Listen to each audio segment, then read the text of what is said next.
What's up, everybody? Welcome into Hockey Sense. Great to be with you. We were off last Friday, so we are energized. This is brought to you by First Community. Of course, firstcommunity.com. Find the branch nearest you. Sign your son or daughter up for Little Blues. It's the best hockey program going. It's the best way to introduce your son or daughter into the game of ice hockey. Little Blues, baby. All the equipment comes with it. You don't have to go out to the hockey shop and get skates and sticks and all the gear. Everything comes in a box. You're ready to rock and roll. Sign your son or daughter up today, ages 4 through 9, Little Blues. Brought to you by First Community. And you got to love that. Dirt Cheap Fun Fun, your one-stop party shop. Download that app. If you live within 10 miles of a Dirt Cheap location, guess what? You get free delivery. How nice is that? Best selection of beer, wine, and booze. They've got that walk-in beer cooler. It's incredible. When it gets really hot, we really haven't had that type of heat yet here in St. Louis, but when people are looking for me, they say, "Where's Stricky?" You hanging out in the beer cooler at Dirt Cheap, baby. Dirt Cheap Fun Fun, your one-stop party shop. Cheap, cheap, fun, fun. Blue Note Roofing, 314-920-5713. Call David Novak today. Wind, hail damage, storm damage, need a new roof? There is nobody better than David Novak with Blue Note Roofing. He'll talk pucks with you too. 314-920-5713. Blue Note Roofing. And of course, Mako and Kirkwood. More than 100 years combined experience in the collision repair and auto painting industry. They have more than 75 years of combined experience at the Kirkwood Mako location. They'll pick you up. They'll deliver your car if you live within 5 miles. And estimates are available. $50 for the estimate, but guess what? That goes towards your final balance. They've got the best price guarantee, nationwide warranty, and all Class A insurance repairs. Good as long as you own the vehicle. How nice is that? They focus on drivable repairs. So if you can't drive the car, it's probably not the place to go. But if you can drive it, no matter how bad it is, you can drive it. Get it in there. They'll fix it. But this allows them to turn it over quickly, get the next people in there. They don't want to have delays and people waiting for weeks and weeks and weeks to get your car back. They're so fast, so friendly, best customer service. Everybody over there. Kirkwood Mako. I just took my wife's car there. Unbelievable service. You talk about customer satisfaction. We are satisfied. I mean, things happen. I get it. And let's hope we don't have any more dents or paint damage. But Mako, baby, in Kirkwood. Get there and get there today. All right, lots to get into. Big news today as Darren Radish gets traded from Tampa to Toronto. It's a sign trade. Comes with an 8-year contract extension, $8.5 million. Listen, really happy for him. Hopefully it's a good contract moving forward for Toronto. They need a guy like him. He can really shoot the puck. He's got a great shot. Had 22 goals. And now the expectations are going to be for him to put up big-time numbers. I don't know if that's truly in the cards for him. But different type of players. I know that Toronto has some good players on the power play. Like elite talent. When you look at William Nylander and Austin Matthews and these guys. Matthew Nyes is a good player. But they're just different than the Jake Gensels and the Nikita Kucherovs and the Braden Points. But those guys are just so driven to win. Now, they haven't won. Like, let's go Tampa Bay. Let's get it going. You lose in the first round every year now. And I'm sure Tampa Bay had a number that they were willing to go to for Radish to keep him around, but they just didn't want to go any higher. Can't really blame him for that. He is 30 years of age and gets an 8-year deal. So we'll see how that plays out. The Mike Babcock situation, I don't know. I mean, the players are okay with it. He didn't really do anything criminal. Like, he crossed the line ethically. He doesn't have a great reputation. You know, at a time when, you know, Mitch Marner is coming out after the playoffs talking about his mental health and how serious he takes it. And players who played for Babcock in Detroit have said that he affected their mental health. And the league says they're all behind mental health, yet they're allowing this guy to come back in and coach. It tells you everything you need to know. It's 3rd and goal. I wouldn't say it's 4th and goal yet for the Oilers. I think it gets to 4th down when McDavid's in the final year of his contract. But right now, we'll say it's 3rd down. 3rd and goal. And they are running out of time. So how desperate is Edmonton? This should tell you everything you need to know. Or the lack of coaching options that are out there. I mean, yeah, they obviously wanted to hire Bruce Cassidy, and that just wasn't going to happen. I'm curious to see how Babcock does. It's been several years since he's coached. I mean, you got to go back to when he was in Toronto the last time he coached an NHL game. Columbus doesn't count, but they did their investigation with Columbus. I don't feel like the veteran players really cared too much. What happened was, sure, it was cancel culture times, but it also got in the hands of a couple podcasts, and it just spread like wildfire. And it was too much for Columbus to overcome. Where would Columbus be now if they would have kept Babcock? But Columbus, if they're giving this guy the thumbs up to say, yeah, let him come back in and coach, but they felt like they had to fire him. Like they totally succumbed to public pressure. Completely succumbed to public pressure for firing this guy. If it really wasn't that, if he's looking through some phones, I mean, listen, it wasn't great. Don't get me wrong.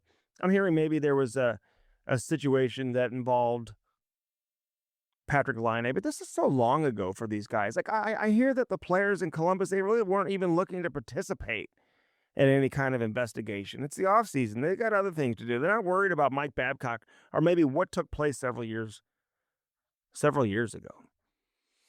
So anyway, Babs is back in the NHL. We'll see what that means for Edmonton moving forward. We've got Jim Montgomery on this edition of the of Hockey Sense, brought to you by First Community. I almost said Chemistry Podcast. Really good conversation.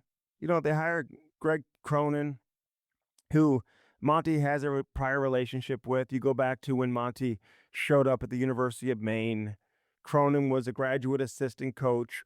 Cronin interviewed for an assistant coaching job in Boston. He didn't get the job when Monty was head coach. Monty interviewed for an assistant coaching job with Northeastern when Cronin was the head coach at Northeastern, where Joey Vitale played for him. Kyle Kramer played for him. A couple St. Louis kids. And so they have a long history. Vinny Prospero, they've got a big history there, too. I believe Monty and him played in the minors together. They were roommates. They've kept a good friendship. So you should never be surprised when there's a connection when a coach hires assistant coaches. This is the first time Monty's ever done it or had the luxury to be able to do it. He inherited a coaching staff at every stop along the way. I didn't know Patrice Bergeron was having his jersey retired, too, at the time that we did this interview with Monty earlier in the week. So didn't get into that either. But I'm happy for Monty. We talk about what this roster might look like, how young they're going to be. I've reported this, and I've said this several times now. Robert Thomas is off the trade block, according to sources close to the St. Louis Blues. Doesn't mean that other players aren't, and we'll just see what it means. I think you just have to sit back and relax, pour yourself a tequila and soda, and chill. Sit back and just watch how it all plays out. Who's coming, who's going. And what is this team going to look like? I think this team could be a playoff team. I really do. I mean, they were a couple of years ago. They've gotten younger. They're better as a younger team than they were with some of the veterans around, I think. I think they got quicker. You have players with bigger roles, and not just bigger roles, but put into roles that could truly have a bigger impact on the team and help the team win. They're a close team. These guys are pretty close, these young guys. It's interesting to see what happens with a guy like Jonathan Bergeron. I like Bergeron. He's a great luxury to have as a guy that kind of comes in and out of the lineup. Because when he comes in, he's ready to go. He'll give you 3, 4, 5 really good games in a row. He might slow down a little bit. He's not the perfect player defensively, but there's no way to overlook what he's capable of doing offensively or the impact that he had with the Blues offensively last year. But talking to his camp, there's just not a whole lot of clarity in terms of what may or may not happen between he and the Blues. He is a restricted free agent, so I guess you could qualify him and then negotiate a extension with him after that. We'll see what happens. He's a good player to have around. Um, a lot of these rumors that are out there with Elias Pettersson from Vancouver, I look at it a couple different ways. First off, he's just not the Blues' cup of tea. I would shut down those rumors immediately. Anyone who's throwing that out there about St. Louis, I just don't see it. I've checked with some people too, and they've given me no indication to believe that that is a option for St. Louis. I mean, Vancouver's not going to eat 50% of his salary. They may eat a couple of $1,000,000.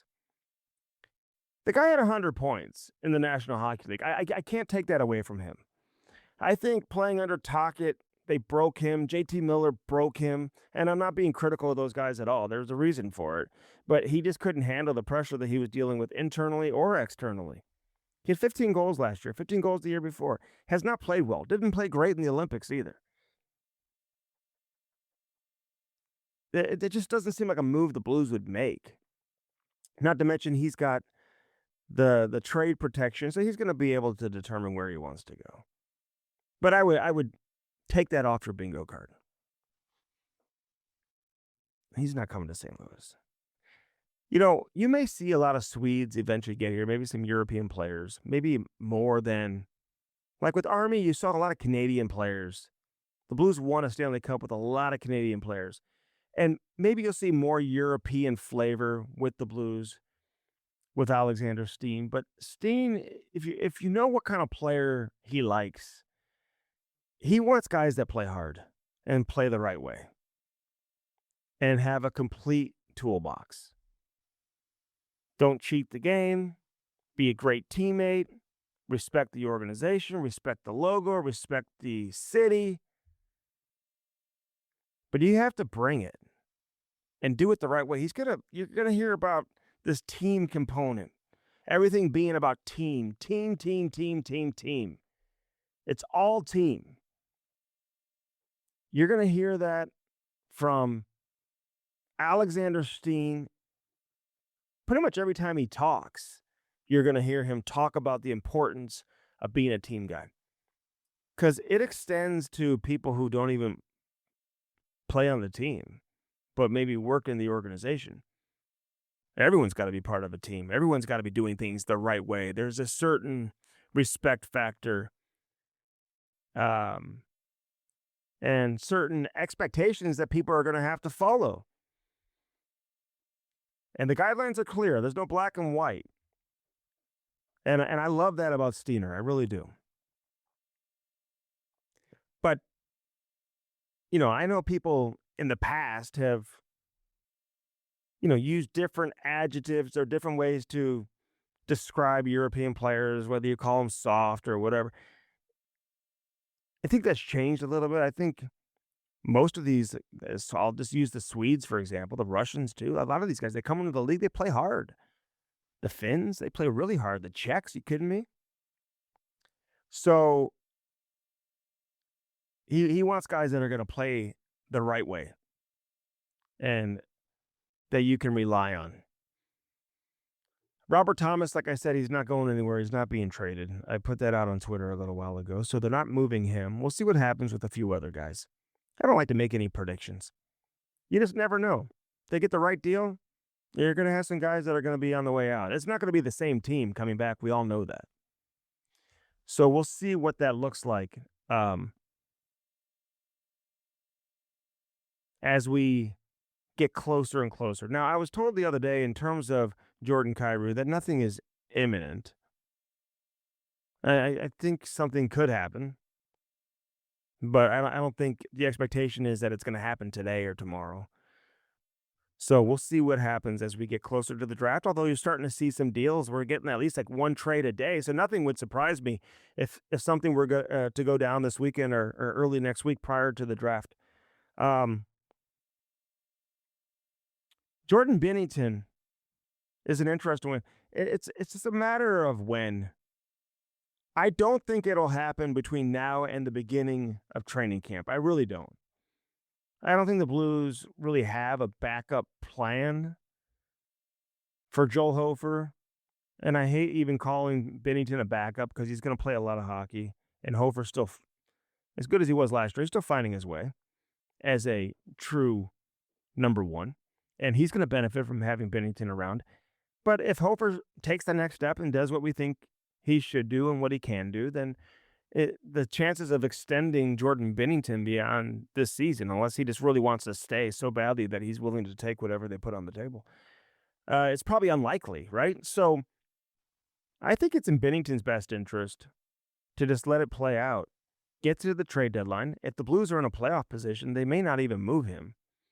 Carolina's a perfect example that you better have some security at the goaltending position. But if the Blues are way out of playoff position, then yeah, he's going to have the options of moving to a team that's in the playoffs before next season, the following season, where he could sign an extension. But I don't expect him to get moved now. But is Binnington going to get moved? Yeah, at some point he will. I mean, he's a realist. I think anybody can look at this as an adult, as a mature, you know, hockey analyst, and look at it and be realistic about it and say, yeah, I mean, it is what it is. I'm excited to see Joel Hofer take off. But I love Jordan Binnington. There's a lot of value from having him around here. There's no question about that. They're going to be really young. You're going to hear Monty talk about how young this team is going to be defensively. I mean, I think Jiricek makes the team. And he even talks about the pairings. I mean, Broberg and Mayu playing together, that excites me. There's some good skaters on the ice at the same time, guys that could really get around the ice. And they're going to encourage, just like a lot of teams do, their defensemen to get up ice and be a part of the attack. Those guys are certainly capable of doing that. Parayko provides that experience that you need. You need some leadership. I'd love to see him break Barrett Jackman's all-time games played record by a defenseman for the Blues, and then become the all-time games played leader and break a historic record for Bernie Federico. I think that type of stuff matters. I really do. Some people may say it doesn't matter, who cares? You can't make decisions based on that. This guy won a Stanley Cup here. He's been a great Blue. He loves the city. He loves being here. I just, there's a lot of value for having a guy like Colton Parayko around. So, but we'll see how it plays out. In my experience, whenever a player is asked to waive his no trade, and then they say no, rarely does it just go away. You sweep it under the rug, and then the player is never asked again. Typically, that player gets asked again. Now, whether or not that happens, I don't know. But usually that's the way it goes. I always think of Doug Waite in that type of situations. I remember years ago talking to Dougie, and I remember calling him and saying, hey, what's going on here with you in Anaheim? Are you going to go to Anaheim? He said, yeah, they asked me to waive, but I said no.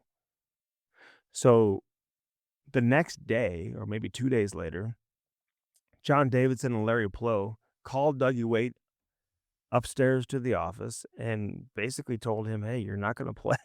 I mean, whether fourth line, you're not going to be on the power play, you're going to be out of the lineup. They found a way for him to accept the deal. And I've told this story in the past. I called Chris Pronger, who was playing at Anaheim at the time of my Bronx.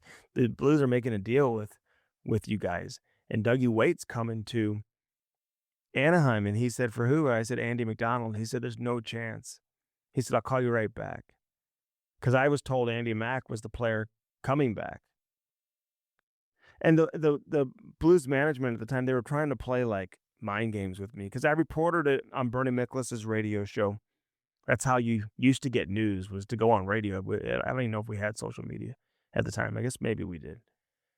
And I'm getting text messages from upper management on the business side, the check it side, and they're like, are you sure about this? Like making me rethink it. So now I'm sweating bullets thinking that I'm wrong. But I had pretty good sources. So Pronger calls me back and he says, hey, you're right. They're making the deal. So, and And Andy McDonald was a great St. Louis Blue, and I love Andy Mack. And really enjoyed covering him and watching him play. He and Steen are very tight, too. Steeder's tight with a lot of guys. He's tight with Otter. Great to see Steve Ott get that 2-year contract extension. Listen to Monty, though, in this interview, how much he talks about Robert Thomas when it comes to being a leader. I get the sense either he's going to be the captain or nobody's going to be the captain. I know Jake Neighbors has captain-like qualities, but is it too soon? Is it too early for that? And if it's not, it's not. I mean, I think Jake could handle it, but at the same time, I feel like his game trended a little bit in the wrong direction last year after Braden Shen left. And I think he was putting some of that pressure on his shoulders. And you don't want him to feel that pressure. Just go out there and play. I don't want to say it's overblown, but for this particular group, I don't know how important it is to have one next year. I usually like a team that has a captain. We'll hear more from Alexander Steen on that front. This coming week, he's going to speak. I guess he's going to speak right after the draft. Army's going to speak this week. Always love hearing what Army has to say. And Army's not going anywhere either. And it's going to be a fun year. I've got a great feel for this coming season for the St. Louis Blues. I really do. All right, so let's take a break. We're going to talk with Jamal Mayers. Jammer's with us. He joins us next. And then we'll catch up with Jim Montgomery, the head coach of the St. Louis Blues. On this edition of Hockey Sense, brought to you by First Community.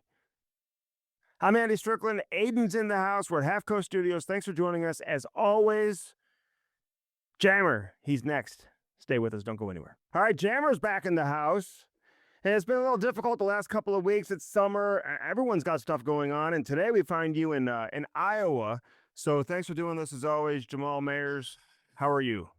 I'm doing great. Excited. There's all kinds of things happening around the league. Some unexpected things, as we know. I don't know if there's going to be that much craziness around free agency, but I do potentially see some real hockey trades. That's what I'm hoping for. Yeah. Because the cap's going up, and teams will have a little bit more latitude to eat some money. San Jose, the team that you work with, I mean, they made a move. They made a couple of moves, actually. So, we'll see what else they have on the horizon. Yeah, I was reading yesterday, they've got like $40 million in cap space, something crazy. Unfortunately, there's just not a lot of, star players that make it to free agency nowadays. Darren Radish was going to be a big-time name, obviously, and he's off the board now going to Toronto. So we'll talk about him, but what is it that San Jose needs? They need D. Everyone's on a rookie contract, I think, except Orlov. And I think he's got 1 year left on his deal, Jamal, and he's like 34 years of age. So they could certainly use some help on the back end like they just got from Buffalo. Yeah, I think that's certainly something that their defense is going to look a lot different. Nick Leddy won't be there. There's a number of guys that won't be there. So Mario Ferraro, they're likely going to let him get to free agency. I think retooling their back end is a priority. I think that I wouldn't be surprised if they parlay that second pick into a defenseman with term that's under 30 years old. Mm-hmm. So it's very interesting to see what they decide to do. But all the trust in the world and Mike Greer and Dougie Waite and all the guys that are part of those decisions. What do you think of Elias Pettersson from Vancouver? Well, I think that if I'm Ryan Johnson, I want to move on. I think you're going to have to eat some of that money. I do think there are going to be a number of teams, if you eat enough of that money, that they're willing to take a chance at $8 million a year, perhaps, that he can refine his game. He needs a new place. Sometimes that happens. It's nothing negative against the person. I think it's probably best for the organization, in my opinion, and for him to move on. And I think there are going to be, you don't need 15 to 20 teams interested, right? You just need 3, 2 to 3 teams that are interested in giving him another chance. And maybe if you eat some of that money and you take him at $8 million with the cap going up, it's a little bit more palpable for organization. I think he's got no move protection or no trade protection in there too. So, he is going to have a say. I think he would want out of there too. I mean, this guy had 100 points a few years back, Jamal, and he's been a shell of himself the last couple of seasons, scoring 15 goals each of the last 2 years. So 30 goals combined. And here's a guy that you just thought would be a perennial 40 goal scorer. You know, you watch him play a few years back, you're like, wow, this guy's going to be an elite superstar for his entire career. This guy is going to have an amazing career. And to see it go where it's gone is just interesting. Um, I just feel like maybe he was broken in that market with the contract and trying to live up to the contract and having that $11.6 million number thrown into his face on a daily basis, playing for a hard-nosed coach like Rick Tocchet, and having some teammates that put some real heat on him internally. He just didn't respond very well to that. At least that's how it looks from the outside. Yeah, I think you got it head up bang on in regard to what likely happened. I also would argue that perhaps they picked the wrong player. Um, you know, Sometimes that abrasiveness and you have someone in the locker room that is going to challenge your better players, like that's the player you keep. And I think that it, they made some peculiar decisions in that regard. Um, they were a really good team. I think it's healthy when teammates challenge each other. It's how you take in that information and how you use it that's most important. And I think it's kind of telling. You know, Notwithstanding him perhaps having mental health issues, I'm not suggesting that that's the case. That's not what I'm saying. But when teammates are hard on you, it actually makes you better. Mm. It makes you dig down deeper. It makes you find another gear to get better. And I think that unfortunately, that confrontation that we all know likely happened didn't work out for them. And I think that the organization has been spiraling ever since. And the good thing is they have one of the hardest working people in hockey in Ryan Johnson. I think that you know, will not leave a stone unturned in regard to taking the proper steps to making this, getting the Vancouver Canucks back on track. And, listen, I played with Johnny for what, 6 years, maybe more, I don't even know the exact number, but a long time. And we killed penalties together. I know a lot about his character and who he is as a person. And I know he'll build the organization the right way. And you're not going to fool him with your effort. That's for sure. Yeah. And if they can just remove themselves of the contract, and again, they're rebuilding and whatnot. They got to move Besser too. That contract extension made no sense to me. And if you look at Patterson, if you surround him with players who play with a little more pace, a little more skill, like who knows, maybe he can rediscover, what we saw from him a couple years ago. I would take a flyer. I wouldn't do it if I was St. Louis. I know St. Louis has kind of been rumored. I can tell you that that's probably very unlikely to happen. Just doesn't, but, and they're not going to eat 50% either, so you're not getting him at half of 11.6. If they're going to eat 50%, then they're getting a pretty good player coming back the other way that's attached to that trade. But if you just want to give up a draft pick or whatever and have them eat a couple $1,000,000, you're taking on that risk. So we'll see how it plays out. By the way, you and Ryan Johnson, Missouri River out are teammates too. So I mean, you guys, even during the lockout, you guys were teammates, so I love it. What do you think of real quick? Carolina winning the Stanley Cup. Obviously, it was a great series. Mitch Marner had some interesting comments about, his personal situation at the conclusion. But your thoughts on Carolina being Stanley Cup champions and what impressed you the most about them? Just the relentlessness. They just work so darn hard, and the way that they play. You know what? They got the right guys to push them over the edge. Nikolai Ehlers, Stankoven, Hall.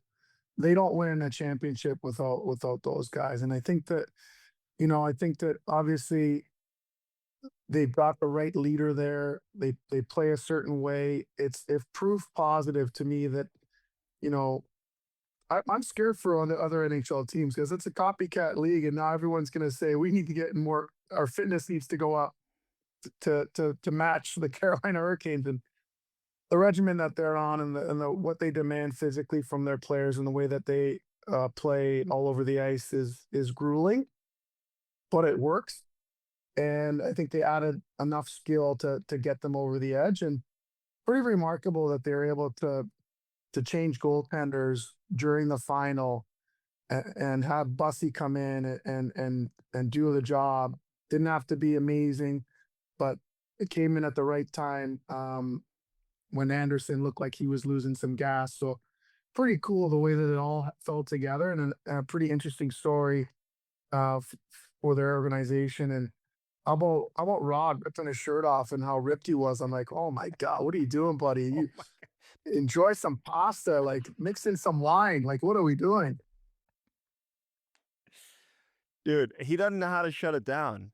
Um, He's I've ripped. got Monty on this edition of Hockey Sense, brought to you by First Community. And I said, hey, it is a copycat league. So what are you gonna? He's like, I don't think we'll be playing man to man all over the ice, like Yeah. Carolina does. But you're right, man. All these guys they brought on board, it's amazing. Great job by Eric Tulsky and Rod to kind of assemble this roster and find the right players that fit. Ehlers has been a great player for a long time. You know that in Mhm. Winnipeg. So no surprise there. But Taylor Hall has just established himself as a pro, and he can just fulfill a role and play. Stankoven, we've talked about him a lot. Even when he was in Dallas in the playoffs, this guy popped and flashed and was really impressive. So it's amazing. Like Edmonton can't find a goaltender, but yet Brandon Bussy's in Carolina and he can win the Stanley Cup. Now that they're going to pay him, how much? How do you look at that next contract for him? Because listen, they have an amazing team in front of them. Their defense is incredible. Chatfield's good. We all know how good Slavin is. Keandre Miller was incredible. I love how Jordan Stahl said, "We don't win the Stanley Cup without you." They had a mic down the ice.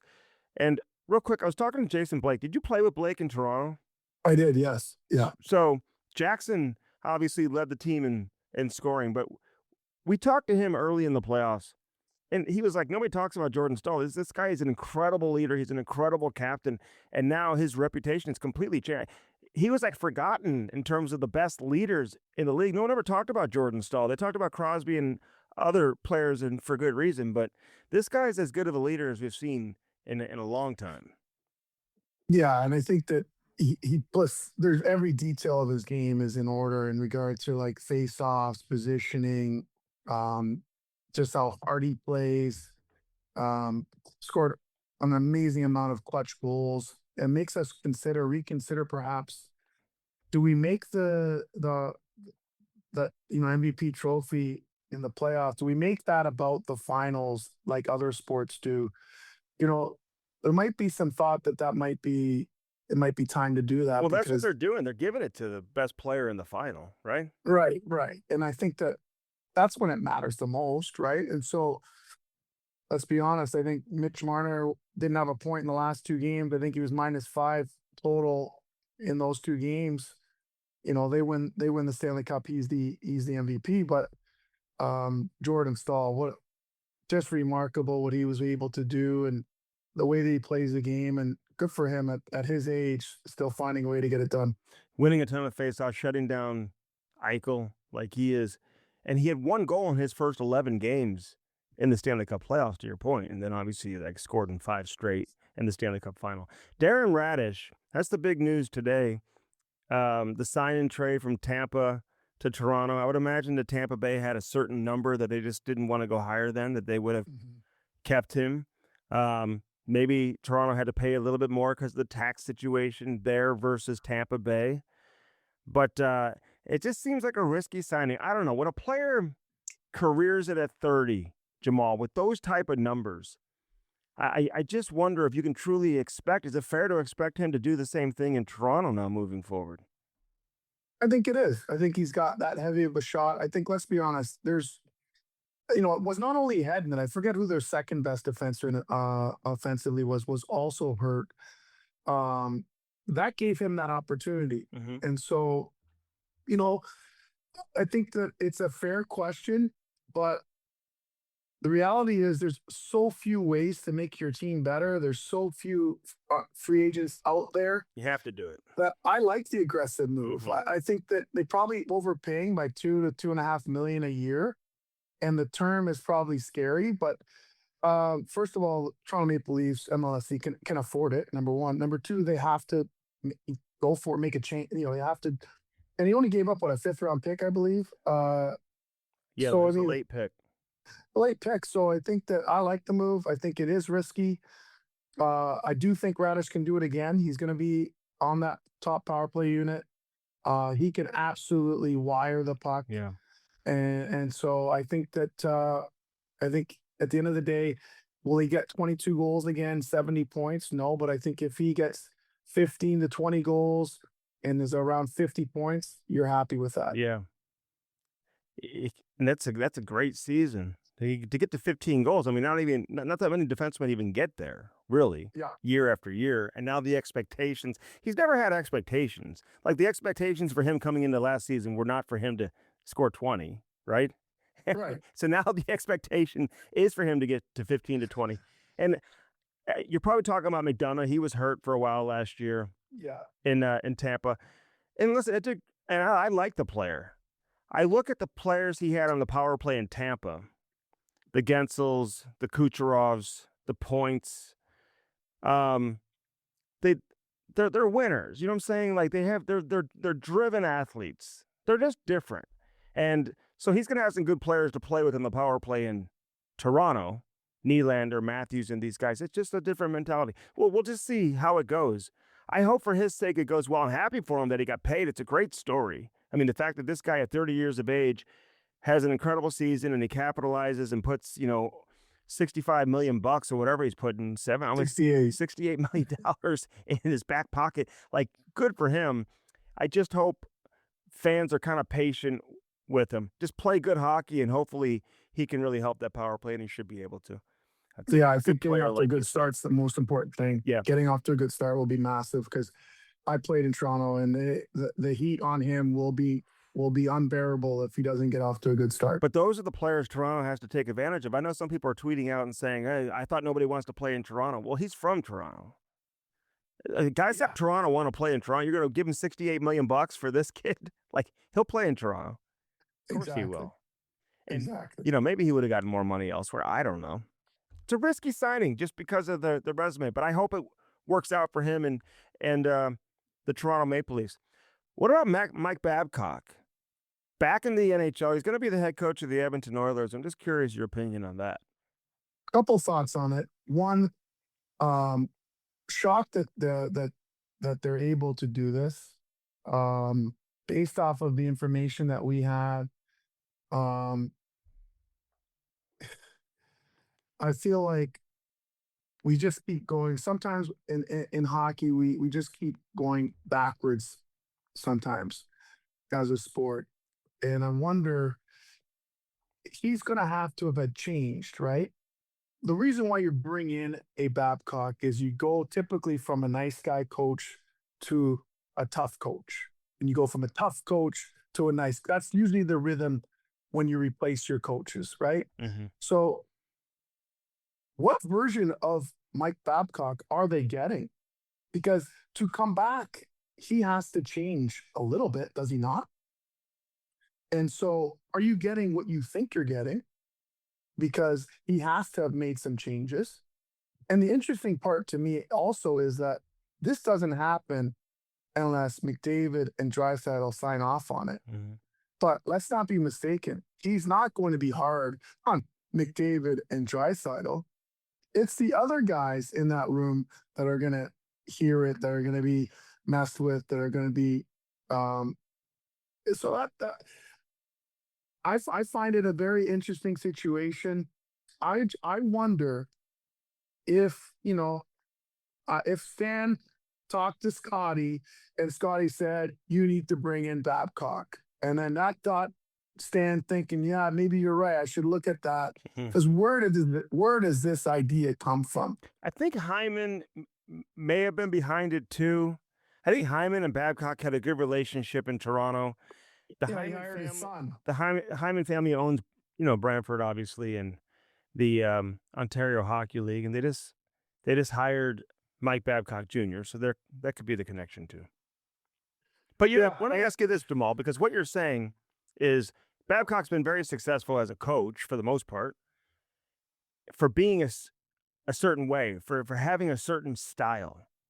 How effective will he be now all of a sudden if he's different, if he's changed, if he's gentle, if he's soft, if he can't be the hard-nosed coach that he's been throughout his entire career?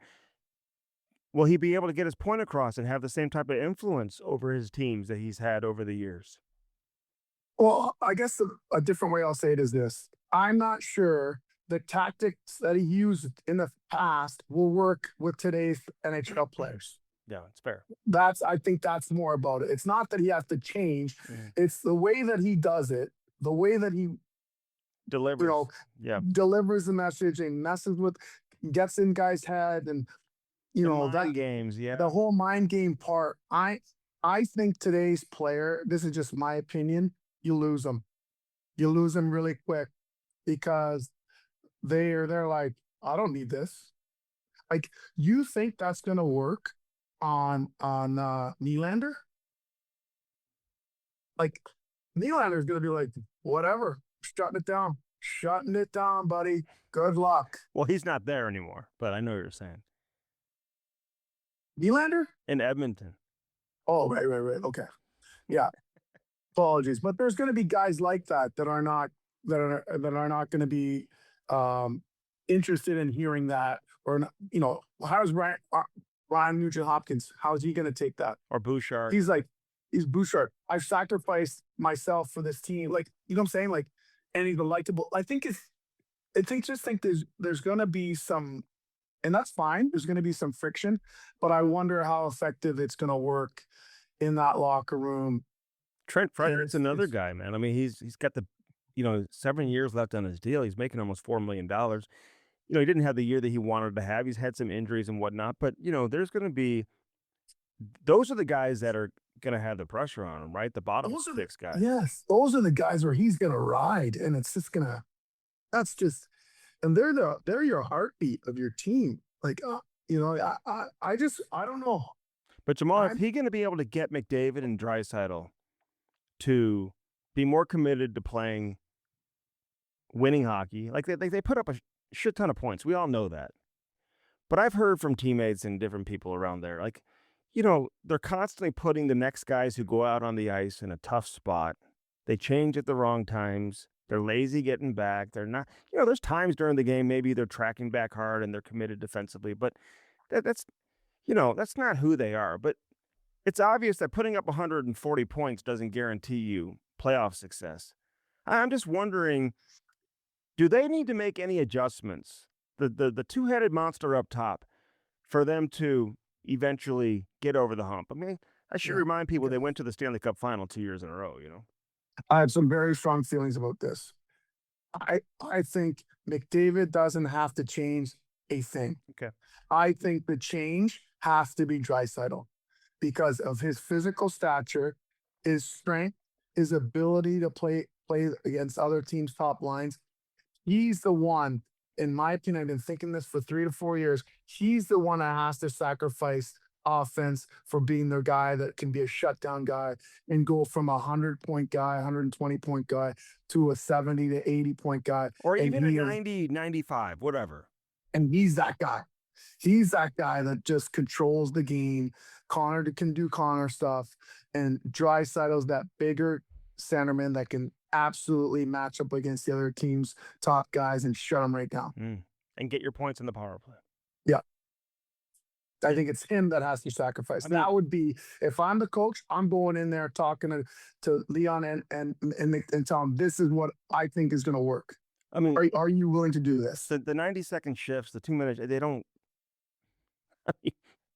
Like they're waiting for you to come back to the bench. You know what I'm saying? That for the next line. Now you're chasing the. It's already in your D zone by the time you even jump over the boards. Like you would hate that, Jamal, as a player, wouldn't you? And My and God. didn't you, as a bottom six guy, like make sure that you're changed because you probably had top six guys coming out for you when you changed, Oh yeah. and you made sure that you're not putting them in a bad spot, right? You'd hear about it. Of course. Keep it. Yeah, I would hear about it. Yeah, you got to take care of the puck. You got to can't extend your shift. Like it's just simple game management. Understand who you're on the ice against. I always tell kids you always have to be mindful of time, score, and situation. If I'm on the ice and I see Mike Modano get out there and I should not be out there against Mike Modano, well, you know what? My shift goes from 45 seconds to 20 seconds pretty quick.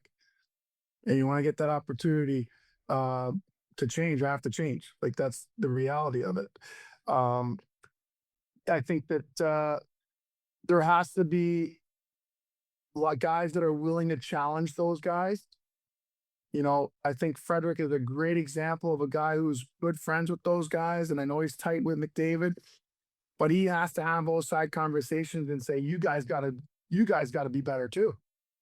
Like you can't, this is what you're doing. And he has to be strategic on when he does it because you know guys have egos and you can't do it in front of others. Uh, but I think that that friction that we talk about between teammates is also important, not just from the coach. Mm-hmm. You almost need you need veteran guys. They need some guys around there who have won who can maybe help establish some of that culture. Real quick, you have any Blues thoughts? They've got 3 first-round picks coming up. Yeah, dude. You know what I'm interested in? Do you consider parlaying a couple, 2, 3 players to hit restart on this group and get one of those top 2 picks? Do you at least have to consider it? Do you at least look at it and say, hey, could we entice Toronto with Thomas, with Franco in a package to get that first overall pick and hit reset? I mean, is that something Steiner's thinking about? Does Steiner have the autonomy to do that? Um, because let's be honest, it's very difficult when you're picking where they're picking. You're still going to get a good player, but that player is going to take 2 or 3 years, right? And so, to me, I don't know. You'd have to consider it. You'd have to consider what can you do to hit restart and get. When's the last time? Was the last time they got a top 3 pick? Was that Petrangelo No, he went or before. Johnson? EJ, Johnson. 2006. That was it, right? And so those are franchise changing type of players that you know. I think the evaluation they're making is let's like the way the last 2 years went. Like what version are they? They're not the version of the last 20 games where you're all feeling good about yourself when the games don't matter. They're not as bad as they started the season because the goaltending wasn't as good. Like, what are they? I think that's going to be the evaluation. They're going to and be really determination. young, Jamal. And I've got Monty. It's we get into that, and people will hear that conversation. Um, Well, even more reason then. yeah, I mean they're going to be young on the back end. They're not trading Robert Thomas. You know, I've reported that a couple of times now. Like that, like he's not going to be traded. Parayko would be interesting, Jamal, because you can speak to this. Maybe not personally, but obviously with teammates. When a player is asked to waive, and even though they say no, typically it's only a matter of time before they're asked again, right? Yeah, in my experience, I've been around the NHL for 30 years. Like it is hard to go back to your girlfriend when she said, I want to break up, and then said, no, I'm just kidding. No, we're good. I still like you. It's like, how do you get that out of your head that they wanted to move you, but now they're happy to have you back? Like, I think you like, I love the no trade. I'll say this over and over again, does not mean you're not being traded. It means you're having a choice where you're going. And I would be shocked if this summer, if, if Colton, you know, isn't thinking like, okay, maybe I need to like think about where I want to go next and have some control on where that is. Mm-hmm. That it might take him a year, it might take him 2 years to get there, but it might even be this summer. I just think it's a tough position that he's been put in, and I'm not sure that that can be repaired. If there's one guy who can get over it, though, it's him. He's such a nice guy. You know what I mean? Like he can move on from it. It'd be nice to have a veteran guy like him around because they are going to be so young on the back end with Lindstein and Urasek and Mayu's still really young too. Like they just got a lot of young guys. I But I hear what you're saying, you know? It'll be interesting to see what happens with Kyrou, but Thomas isn't going anywhere. But Kyrou, Pareko, even Bennington, like, I don't think Bennington's gonna get moved, but what if the Florida Panthers come calling and all of a sudden they need a goalie because they can't get things worked out with Bob, and, it's only a matter of time before Bennington gets moved, right? Between now and the trade deadline, he's gonna get traded unless he has an unbelievable season and he gets a contract extension. I don't think anybody expects that or expects Joel Hofer to fall off. They expect him to take the next step. This guy is so good. So, um, it's gonna be really interesting to see what happens, Jammers. So, I'm looking forward Yep. to it like everybody else. Um, all right, who brings you to, I just got out of the hot tub, by the way. I just wanna let you know that. I went Oh, I'm I sure you did. Yeah. You you might want to invite me over or whatever, take a look at it, but whatever. Yeah, we already had that relationship. Okay, sure you did. Local spa, Masters Spas dealer with two locations, Fosman Moore, located in Sunset Hills and Overland Park. Mike Leahy is the owner, and they Masters Spa is an American hot tub and swim spa manufacturer located in Fort Wayne, Indiana. They're the largest hot tub and swim spa manufacturer in the U.S. They also have Chili Go tubs. Michael Phelps endorsement. Angie Hess, we love her. She was in doing a show a few weeks ago with us. It runs the Sunset Hills locations. Fosman Moore offers high quality hot tub, swim spas, cold tubs, infrared sauna for people for all of your health and wellness and relaxation needs. Turn your backyard into the oasis of your dreams with a master spas from Spas and More. Spas and More located at 12957 Gravois Road in Sunset Hills, where we put the in in spa. spa. It's time to get new tires too, Jamal. Oh, dude, I'll tell you what. I just did it about a month ago because the tread had gone down in Natalie's Armada. And best thing I love about Dodge is that they're family owned, locally owned, over 42 locations around town, but they're honest. You tell them what your budget is, they put you in the right tire, they get your car in, up, fixed, and out the same day. Great people do things the right way. They can diagnose, doesn't matter what your car, light truck, van, EV, hybrid, they can take care of them all. They don't just do tires, they can diagnose and they can get it fixed the right way without costing you an arm and a leg. Go to Dobbs.com for more. Hey, listen, I know you have two daughters playing soccer. We had another St. Louis girl just commit to North Carolina, by the way. I mean, we've got two of those now out of St. Louis. So, great news there out of the Scott Gollier program. Who do you like in the World Cup? You watching any soccer right now or no? Haven't It's had been tough, time. but I will be watching the game. Is there a game Yeah, USA Today. today? Yeah, definitely want to get to that game, but yeah, that's going to be a fun one. Definitely watching all of them. I'm hoping for USA or Canada or even England. My stepdad's from England, so we'll see. Yeah, it's crazy. Messi, I never watched him play a game start to finish, Jamal, until the other night. This guy scored 4 goals. One was called back, gets the hat trick. It's amazing for him to deliver on that stage with everybody watching and him just to look like he's playing youth soccer out there. So, Yeah, I thought he had a bad knee. Unbelievable. yeah, exactly. All right, Jamal. Thanks, man. Best of luck to crew. We'll talk soon. Okay, take care. See you, bud. Yep. That's Jamal Mayers here on Hockey Sense. All right. Jim Montgomery, head coach of the St. Louis Blues, had a chance to catch up with him. Of course, they made some news this past week with the hiring of a couple of assistant coaches, and we'll get into a number of things with Monty. I forgot to ask him about the captaincy issue. It's always that one or two questions when you're driving afterwards, and you're like, God, man, how did I forget to ask that?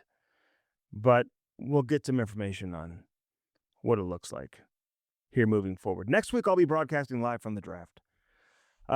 First Community brings us Hockey Sense each and every week. Find the branch nearest you, firstcommunity.com. Find one of these incredible accounts that works best with you and your family. Do it today. First Community brings us Hockey Sense. Blue Note Roofing. Call David Novak today, 314-920-5713.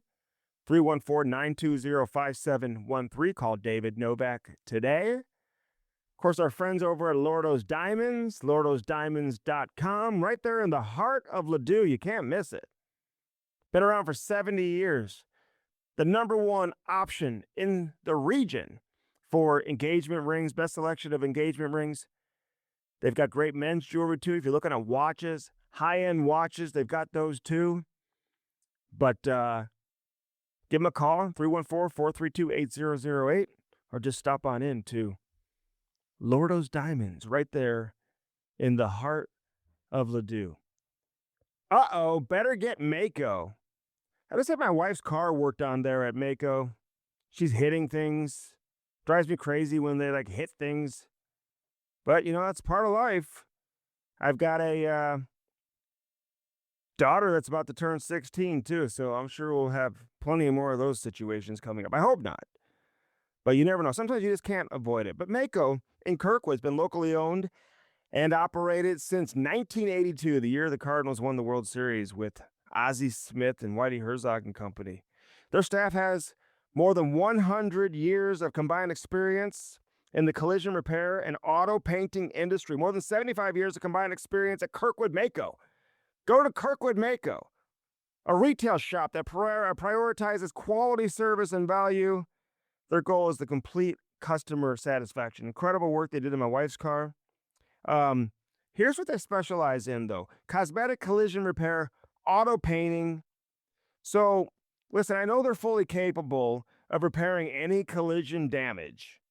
They focus on drivable hits because that allows them to turn around things quickly, all the repairs as quick as possible, and get the next person in. So, think drivable hits. And if the car, you can't drive it because it's totaled, probably not what you're looking for. But drivable hits, you have some serious dents, some serious damage, but you can still drive the car. Mako is in Kirkwood is your spot. Free written estimates can be scheduled on the phone, online, or to stop by Monday through Friday, 7:30 a.m. to 5 p.m. They offer the best price guarantee on all Class A insurance repairs, good as long as you own the vehicle. They'll also pick you up, by the way, and deliver by appointment if you live within 5 miles. It's free. Estimates available for a $50 fee, credible to the final balance. So go in there, get the estimate. It's $50, but then it goes towards the final balance. People come over to the house and they talk about my lawn, my grass. It was never like really a big deal to me until I got older. Like, I love keeping a nice lawn where the grass is green and it's beautiful and it's perfectly cut. And the reason why it looks that way is because of St. Louis Lawn Care. I mean, these guys are incredible. And they do everything over at St. Louis Lawn Care. They've been around for how long? I mean, when you think about St. Louis Lawn Care, they service everywhere in St. Louis. They do a bunch of stuff though, like snow removal and all that type of stuff too. So it's not just lawn mowing, although they do that at the highest level. They have a fertilizer program, they've got sod installation. I mentioned the snow removal. Remember their contact information when winter comes around. They mulch, aeration, the overseeding, which of course you need. It's a key piece to achieving that beautiful lawn. You want that overseeding. Leaf removal. Who wants to rake leaves? And then the mosquito and bug control, which is absolutely incredible. Couldn't live without it. If you like to spend time in your backyard like I do, you better have that mosquito and bug control. These guys are absolutely incredible. St. Louis Lawn Care. Get an instant quote. You can go online, stllawn.care.com. You can call them 314-974-5911. 314-974-5911. Please be sure to tell them that I sent you from Hockey Sense, Andy Strickland, 314-974-5911. For St. Louis Lawn Care, stllawn.care.com. All right, Monty, thanks for doing this as always. Always great to catch up with you. I know it's a busy summer and it's about to get busier. I mean, I feel like you've had nonstop responsibilities since the season's ended. So have you had time to take a deep breath and sit back and relax a little bit? I have, because unfortunately we didn't make the playoffs. So it gave a lot of time to take breaths. It gave a lot of time to watch a lot of quality playoff hockey and show you why you want to be a part of it. Yeah. What separates these teams that went deep into the playoffs versus the team you saw at the end of the year with St. Louis? Where do you guys need to build to get to that level? Well, there's two things we have to do, and this really falls on me, is doing a better job of finding our identity. When you see the St. Louis Blues you play, what are they known for? You know, and unfortunately, last year we didn't really get to our identity until after the Olympic break, and and that was more consistent. Getting to that, knowing our puck management, our puck possession, and especially our puck pressure. Yeah. That's the area that improved the most. And the other thing that really needs to evolve um, is our leadership core taking over the dressing room. And it's really changed. And that's why I say that, we had a couple of veteran losses.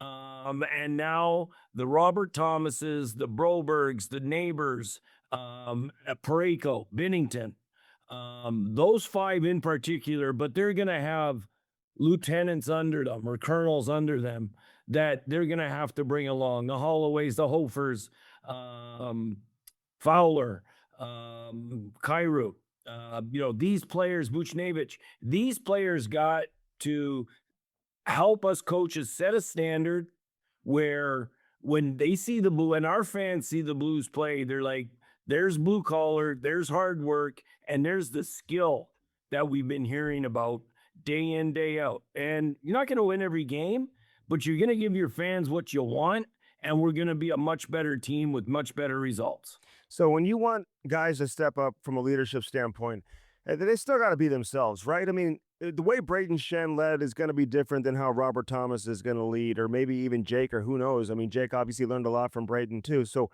how much do you emphasize leadership in different ways? They still got to stay true to who they are, right? Yeah, they have to be themselves, 100%. And you're right. You're looking at the difference between Shed and Thomas. They're much different communicators. But the number one thing is when we talk about a standard is the way we practice, who starts practice, who leads every drill. That's going to be Thomas Holloway, Snuggerud's going to be the first line. The first deep pairing is going to be Broberg and more likely Mayu. But, we'll see how that all develops with the D-core because our D-core is going to be really talented, but young.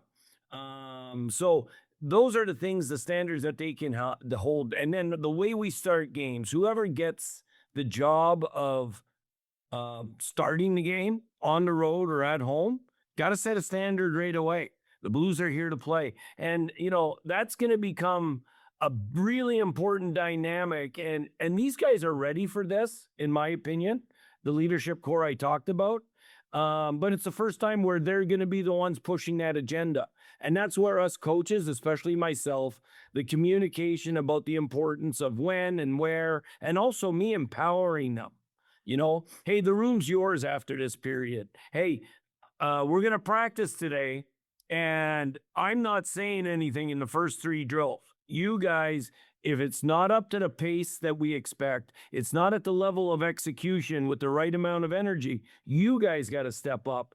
And that's where we really have to evolve. And once that happens, it's just like clockwork. The players feel more ownership in the team. The coaches love it. And that push-pull where we push sometimes, we pull back, the team, leaders push. And that's what I'm really looking forward to. How much do you check in with your guys during the summer, or do you leave them alone? Yeah, last year I checked in a lot. This year I'm going to check in more just with selective players. Robert Thomas, Broberg, Neighbors, Pareko, Binnington, and a few others, obviously. But those are the guys that I'm going to communicate probably as much as I did last year. But last year I felt I communicated with everybody a lot. And I think I want our team leaders then to communicate to the rest of the team. So we were trying to start that dynamic right away in the summer. Well, what's the next step for a Joel Hofer, Monty? I mean, he's been so good. He checks all the boxes. Like, what's the next step? You've got Binnington, obviously, that's still here as well. So how do you balance? You got a great goaltender who's an iconic figure here in St. Louis with a guy who's as good as any young goalie in the league. Well, first of all, they're two incredible teammates. And Joel Hofer is very respectful for how much Jordan Binnington has helped him in his growth and development. Jordan Binnington is very respectful of the hard work and what a great goalie Joel Hofer is to work with as a tandem. I think They're the best tandem in the league. And that gives us an opportunity to be a really good team night in, night out. We're going to need both. And I know that that relationship of pushing each other every day in practice and also supporting each other, no matter who takes the net for the start, is something that I love about their relationship and something that I want to go right through our lineup.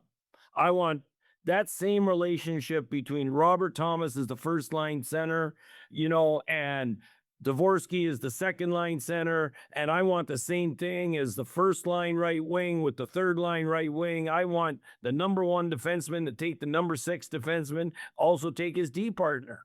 Hey, this is our moment to shut these guys down right now. We have a 2-1 lead, 2 minutes left in the period.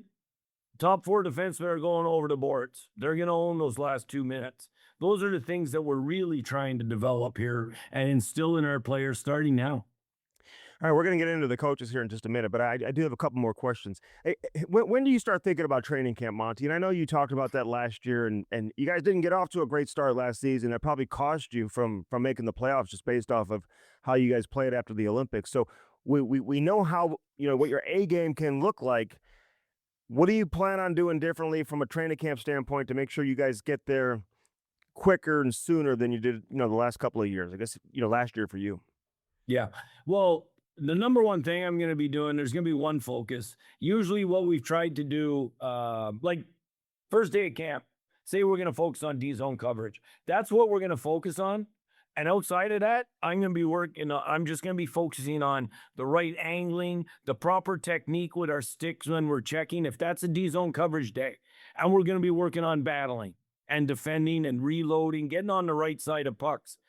So I'm going to really focus more on the individual attributes we want our team to look in our team identity. Last year, and I've done this my entire career, as a coach, when you have a short camp, you really worry about being really good in your structure. So you focus on 3 things. I'd focus on tracking, D-zone coverage, and exiting our own end. Those are 3 things so it would be more of a whole, 5 guys working together.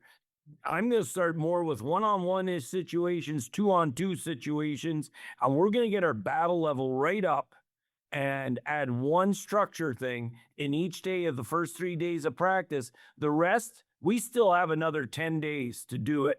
We're also going to add more video sessions. Yeah.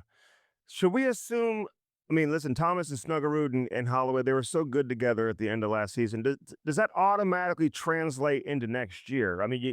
You're going to want to look at it, I would imagine, right? But should we assume that those 3 should be able to continue what we saw from them towards the last few months last season? They were so dominant and really good at both ends of the ice that, yes, my intention is that's the way we're going to start. Now, who knows? Our lineup might change, right? We all know the draft is coming. We all know free agency is coming. But right now, all I do as a coach is I worry about the players I know I have. We have a lot of talented offensive forwards coming back. We have a long skating decor that should be able to chew up ice and shut people down. Well, I don't think we're the most physical team in the league. Like, I don't think we match certain teams in a physicality department right now. But we do match everybody I believe in our second and third effort and our ability to skate and angle and check people, kind of be so hard to gain, feats of ice against us. Were you able to watch games with Springfield down the stretch into the playoffs? And is there a chance there's a player or 2 that was on that roster that played deep into the playoffs that could really push for a roster spot on your team? Well, absolutely. There's a lot of players. I did watch the games, not all of them, but I would say I watched 60% of them. Because the beauty of being a coach is you can download these games, you can watch them at your own leisure and really see the players that you're looking for attributes that may come. But there's a lot of players, when you go on a deep playoff run like they did, and kudos to Steve Ott and his staff for the job they did with such a young team. They were hard to play against. They were defensive minded. And everybody was held accountable to getting on the right side of pucks. So a lot of those players have those habits coming into training camp. And a long run like that gives you confidence, and it also gives you the experience of how to grind out a series. All right, so fewer preseason games. What kind of challenge does that present for you? Trying to get looks at different players. I mean, are you not going to have that luxury maybe the way you have, the last several years? You don't have the luxury. Now getting a game is going to be an honor. And the games are going to mean more to us. We only have 4. Our veteran players can only play 2. So we're going to have to be very selective with how we manage that.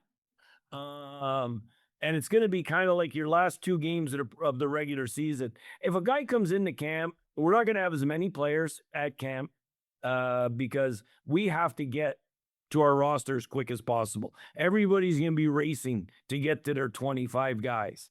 It used to be a race to 30 in coaches speak in training camp. Now it's a race to 25. But you also know you're going to have that second group that's still players that are vying for the spot, but you're going to have split groups. The intensity and competition should be way up because all we have is 2 weeks to get ready. And those 2 weeks are so vital to the way we're going to be able to start. Everyone wants to copycat the team that wins. So you look at Carolina and how they play, and you look at the effectiveness that they have with the Taylor Hall line with Stankoven and Jackson Blake and these guys. I mean, what do you notice? What pops when you watch Carolina? And is there anything you guys can emulate? And you had a lot of success against Carolina last year. One of the best games you guys played of the season was in Carolina. And they play that smothering style, but you guys adjusted to that really well. What do you see from them? Would you want to implement anything that you see that Carolina brings to the table? Yeah, I don't think we're going to go man on man all over the ice like they do. But the one thing that we can really implement, and that's what we're going to do next year, is the team identity for us is going to be watching our last 2 forwards come out of our offensive zone. They got to be working that by the red line, they got to be ahead of the other team's defensemen. We didn't do a good enough job of that last year. And your last 2 forwards working to make yourselves a 5-man unit defensively is something we can emulate from Carolina. The other thing that we're going to do, and this so much isn't Carolina, but it's really the top 8 teams in the league. It's conversely the other way. Our defensemen have to beat their forwards up the ice. Mm-hmm. Create the numerical advantages so that we're working as 5 guys. Obviously, you got to have 1 guy back up, but I want the 2 defensemen sprinting to the red line, and the one that hits the red line first is joining the offense. The other one is going to hold the blue line. And then I think the way we're built right now, that leads us to be able to take advantage of our skill set by our forwards up front. All right, so familiarity is everything, and you're bringing in a couple of coaches who you know. I mean, you go way back with Cronin. Did he recruit you to Maine or no? No, Grant Stanbrook recruited me to Maine. Okay. Greg Cronin was a grad assistant. Got it. And per NCAA rules, those guys aren't allowed to recruit. Okay. He ran our dry land. Sean Walsh gave him that. And it was the hardest dry land of my 4 years. We ran every day. We had to do a half-mile timed sprint. And man, I had shin splints after 4 days. I wasn't used to running that much. You go on a 3-mile jog, a little different than a half-mile sprint every day. We were sprinting up hills, bungee cords. We had bungee cords break because we were trying to go so hard because you're trying to, it's training camp. You haven't started yet. But I'm really looking forward to the immense knowledge he has and how he's going to teach that not only to our defensemen, but to our team defense, and how well he's going to you're going to really notice exceptional sticks after a while, and you're going to be like, okay, that's the Blues defending right there. Look at those sticks. 5 guys sticks on the ice. 5 guys, their head on a swivel, trying to find who may be open in behind coming late. Yeah. You should do dry land with the Blues this year in training camp, Monty. Just take them outside, have them run hills.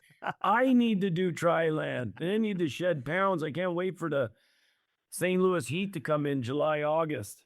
I see the Lindenwood team. They're running the hill over there at the back end of the parking lot, so maybe you can do that. But, I'm curious.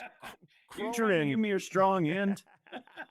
I might have a heart attack. Oh my God. Well, you don't have to do it. You just bring your whistle. You make the players do it. You don't have to run the hills. But Cronin, it's interesting because his relationship with Fowler, who know? I don't pretend to know what that was when he was in Anaheim, right? But as an assistant coach, what changes that relationship with a player versus being a head coach? What kind of adjustment will it be for Greg when he comes to St. Louis versus his experience in Anaheim? Well, here's what the difference is everybody's different as an assistant coach than they are as a head. As the head coach, your voice carries weight. All three coaches can be saying the same thing from the bench to the player. Say it's as simple as watch the weak side. Players hear the head coach's voice. That's the one that carries weight, and it makes sense, right?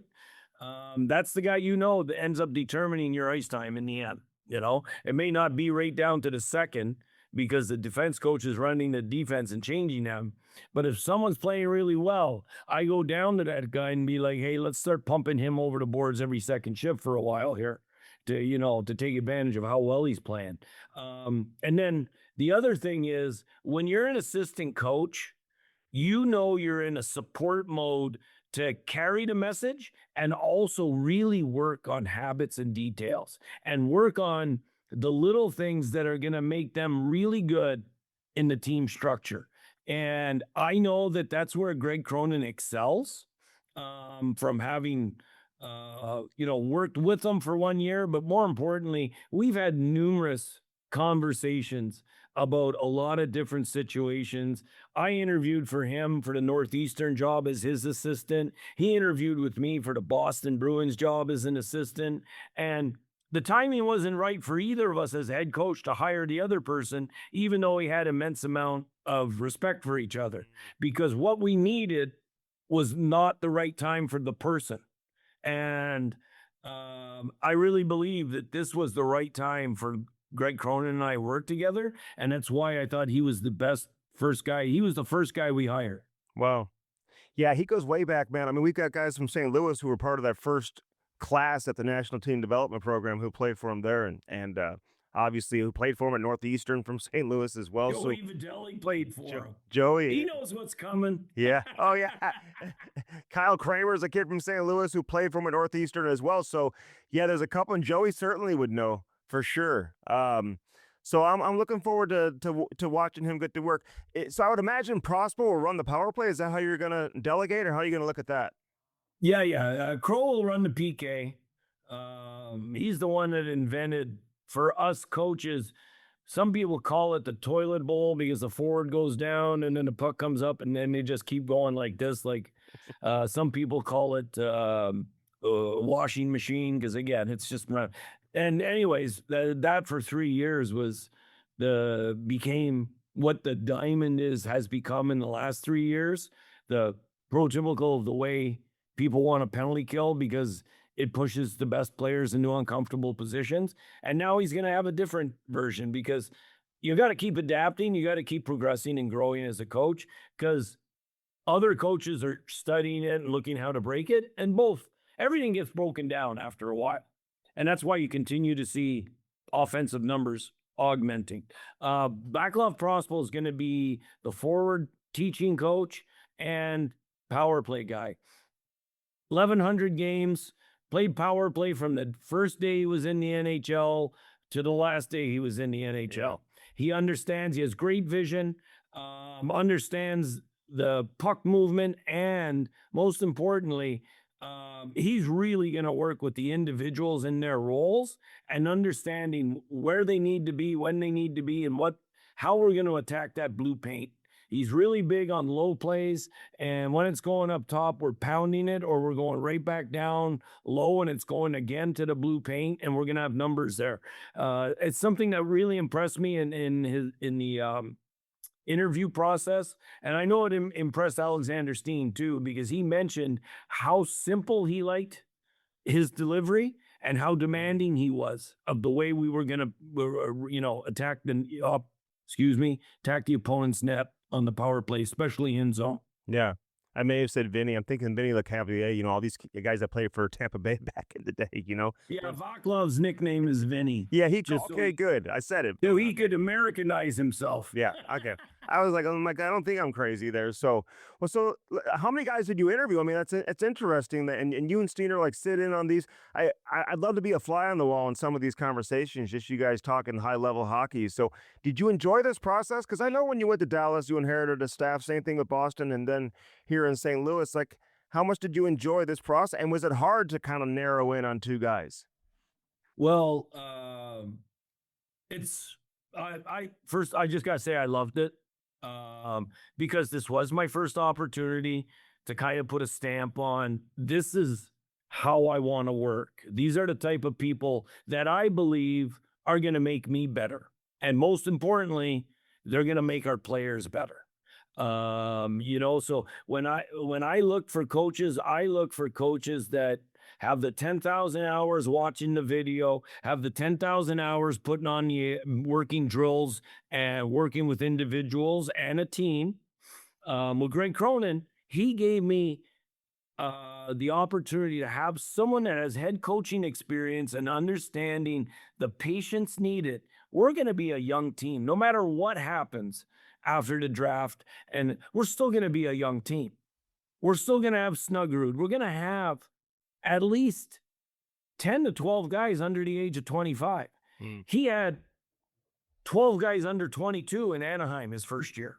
So and they were high draft picks. We're going to have a lot of first round picks on our team next year. Robert Thomas is still a first round pick, even though now he's an established leader and well-merited established leader that gets respect because of how much he's done in the league already. But now he works with Snuggerud, a second-year player that's a first-round pick. We got to have Kyrou work with Dvorsky, an established NHL veteran working with a second-year player in the league that is 21. We're going to have D-Man, Parayko working with, say, Litstein. We're going to have Broberg now, who's still under 25, but a leader on our team, working with Mayu. We may have Fowler working with either Tuck or Juracek, So I love the way we're set up because of the energy of the youth. It makes the veterans and makes us coaches younger. It's just like being a parent.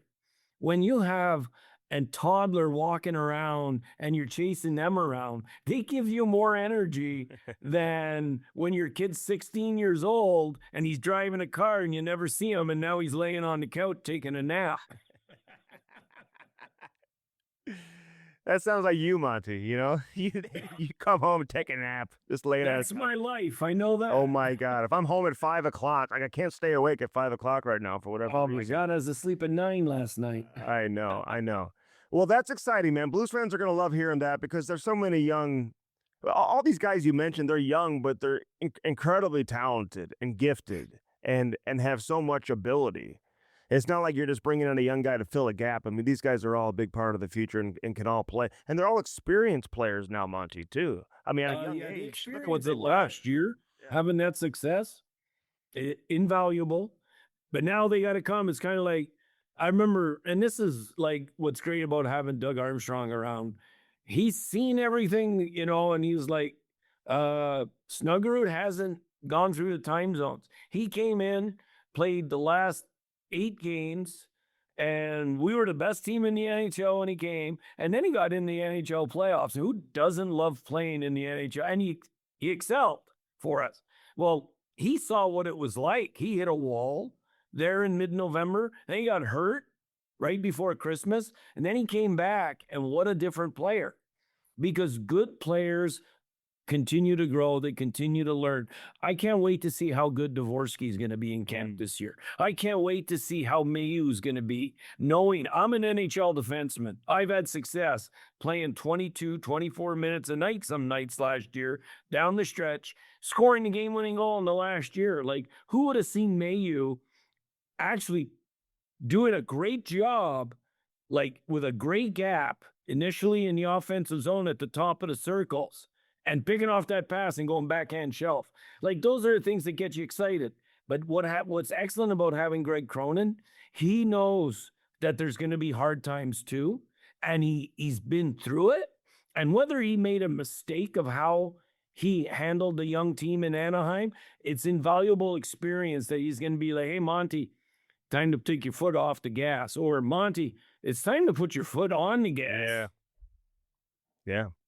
How's Steiner been? You two working together. Obviously, last year you spent a lot of time together as well, and you've known him for a long time. But how's that transition going from your perspective as a coach? It's been a lot of fun. He just has a quiet confidence about him that I find oozes through him about how's the right way to play this game. How are you supposed to be as a teammate? How are you supposed to act? And it's such a different perspective from Army. And it's great to have both of them. It's great for Steiner to have someone like Army that, he can bounce ideas off. But Steiner, like, here's the honesty of it. Here's how I see this player. What do you think? He'll ask me, what do you think of, what we can do here as a team, and what kind of player do you think you may need? I give him my input, and now he goes and says, okay, thank you for that. And he's going to go to work. And it's been a lot of fun, like hiring the coaching staff and giving him the information through all the people. Like I haven't, you did ask the question before, like for the Greg Cronin position, we had 4 people in mind, and couple drop out. Like you have people in mind and you make calls, and either it's not the right timing for them. NHL team may not let you talk to them. That's their prerogative, right? And we've seen it with the Cassidy situation.